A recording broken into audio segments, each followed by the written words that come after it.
Welcome to Culture Talk. This is the segment where we talk about culturally relevant topics, everything from movies and books and TV shows to things you're going to find on social media. And the hope is really to encourage you to just step into conversations when people are talking about these topics. So today I'm going to share with you a special clip.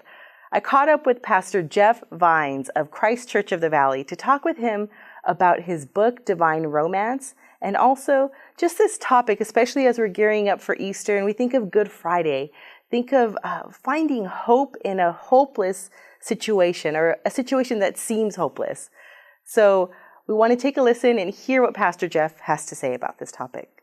I'm really excited to talk with you because as we think about this Easter season, a lot of times we get excited for what we're going to be rejoicing, the resurrection of Christ. But as we think about Good Friday and that space that believers must have been in at that time, it kind of reminds us about being in a hopeless place, something that would have been tragic, Christ dying and not yet resurrecting. So as we think about that season of just being in a space where things seem like they're tragic, how would you use this Easter season to talk about that and then to bring people who are in a hopeless situation to a place where they can find hope? Every time I think of the cross, it reminds me of the fact that the best answer that we can be given in the time of pain and suffering is actually the message of the cross. Because I often ask people, when was Jesus most centered in the will of his Father? And the answer is when he was hanging on the tree. That was the worst part of Christ's life, the suffering and the separation from the Father. Which tells me that if that's true of him, and I'm a Christ follower, that it's possible that I can be in the absolute worst circumstances of my life and still be centered in the will of God, and it might be the very place where God can do his best work. In the work of Christ, it's the salvation of all men. So perhaps in the deepest, darkest hour of my life, I can be centered in the will of God and God can do his best work in me. And quite frankly, that's exactly what I've experienced in my life, even though I would never want to sign up for pain and suffering.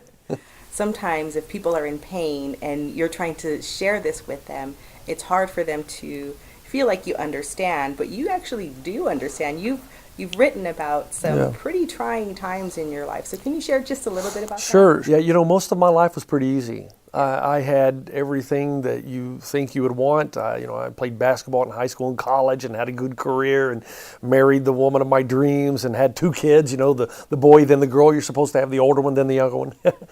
And then suddenly, I guess about 4 or 5 years ago now, I started suffering from anxiety disorder.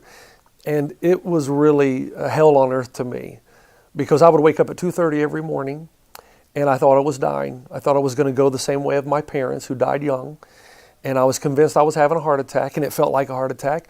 I would wake up suddenly out of the midst of a dream in a sweat. My heart was racing as if I was running a marathon, and yet I was just lying in bed.